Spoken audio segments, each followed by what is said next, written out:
Hello everyone, ನಾನು ಸಂಪಾದನೆ ಮಾಡಿರುವಂಥ ಹಣನ ಲೈವ್ ಆಗಿ ವಿತ್ಡ್ರಾ ಮಾಡ್ಕೊಳ್ಳೋದನ್ನ ತೋರಿಸ್ತಾ ಇದ್ದೀನಿ. ವ್ಯಾಲೆಟಿಂದ ನಾನು ಡೈರೆಕ್ಟಾಗಿ ಅಕೌಂಟ್ಗೆ ಟ್ರಾನ್ಸಾಕ್ಷನ್ ಮಾಡ್ಕೊಳ್ಳೋದು ತೋರಿಸ್ತೀನಿ ಬನ್ನಿ. ನೋಡಿ, ನನ್ನ ವ್ಯಾಲೆಟಲ್ಲಿ ಇವತ್ತು ನಾನು ಅರ್ನ್ ಮಾಡಿದ್ದು 10,000 ಇದೆ. ಬಟ್ ನನ್ನ ಅವೈಲಬಲ್ ಬ್ಯಾಲೆನ್ಸಲ್ಲಿ 9,800 ತೋರಿಸ್ತಾ ಇದೆ. ಯಾಕಂದರೆ ಇದು 200 ರುಪೀಸು TDS ಕಟ್ ಆಗುತ್ತೆ. ನಾನು ಆಲ್ರೆಡಿ ಹೇಳ್ದಂಗೆ ಇದು ಗೌರ್ಮೆಂಟ್ ಅಪ್ರೂವ್ಡ್ ಪ್ಲ್ಯಾಟ್ಫಾರ್ಮ್ ಆಗಿರೋದ್ರಿಂದ ಟ್ಯಾಕ್ಸ್ನ ಡಿಡಕ್ಟ್ ಮಾಡಿಬಿಟ್ಟೆ ನಮ್ಮ ಅಕೌಂಟಿಗೆ ಅವರು ಕಳಿಸ್ತಾರೆ. ಅದಕ್ಕೆ 200 ರುಪೀಸ್ನ ಅವ್ರು ಕಟ್ ಮಾಡ್ಕೊಳ್ತಾರೆ. ನೋಡಿ, ಇಲ್ಲಿ ನಾನಿಲ್ಲಿ ವಿಡ್ರಾ ಮೇಲೆ ಕ್ಲಿಕ್ ಮಾಡ್ತಾ ಇದ್ದೀನಿ. ಇಲ್ಲಿ ನೋಡಿ ಇನ್ಫಾರ್ಮೇಷನ್ ನೋಡೋಣ. Total amount 10,000 rupees, TDS 200 rupees and merchant ಚಾರ್ಜಿಂದ 4 ರುಪೀಸ್ ಕಟ್ ಮಾಡ್ಕೊಳ್ತಾರೆ 9,800ಅಲ್ಲಿ. ನಾನಿಲ್ಲಿ OTP ಹಾಕಿ ಕ್ಲಿಕ್ ಮಾಡಿದೆ.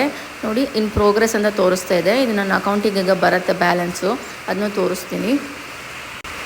ನೋಡಿ, ಪೇಮೆಂಟ್ ಸಕ್ಸಸ್ಫುಲ್ ಅಂತ ನನಗೆ ನೋಟಿಫಿಕೇಷನ್ ಬಂದಿದೆ. ಸೊ ಇವಾಗ ಬಂದಿರುತ್ತೆ ನೋಡಿ, ನನ್ನ ಮೊಬೈಲ್ಗೂ ಬಂತು ಇವಾಗ ಅಮೌಂಟು. ನೋಡಿ, SMS ಅಲ್ಲಿ ನೀವು ನೋಡ್ಕೋಬೋದು 9,796 ರುಪೀಸು ನನಗೆ ಬಂದಿದೆ. ಅದನ್ನ ನಾನು ವಿತ್ಡ್ರಾ ಮಾಡಿಕೊಂಡು ನಿಮಗೆ ಲೈವ್ ಆಗಿ ತೋರಿಸ್ತಾ ಇದ್ದೀನಿ. ನಾನು ಅಮೌಂಟ್ ವಿತ್ಡ್ರಾ ಮಾಡೋದೆಲ್ಲ ವೀಡಿಯೋ ಮಾಡಬಾರ್ದು ಅಂತ ಅಂದ್ಕೊಂಡಿದ್ದೆ. ಬಟ್ ಕೆಲವರು ಕೇಳ್ತಾಯಿದ್ರು ನಿಜ ಬರುತ್ತಾ ಅಂತ, ಅದಕ್ಕೋಸ್ಕರ ಮಾಡಿದ್ದೀನಿ ಅಷ್ಟೇ. ನಿಮಗೂ ನನ್ನ ಥರನೇ ಅರ್ನಿಂಗ್ಸ್ನ ಮಾಡಬೇಕು ಅಂತ ಇಂಟ್ರೆಸ್ಟ್ ಇದ್ದರೆ ನನಗೆ ಪಿಂಗ್ ಮಾಡಿ ಹೇಳಿ, ಹೆಲ್ಪ್ ಮಾಡ್ತೀನಿ. Thank you.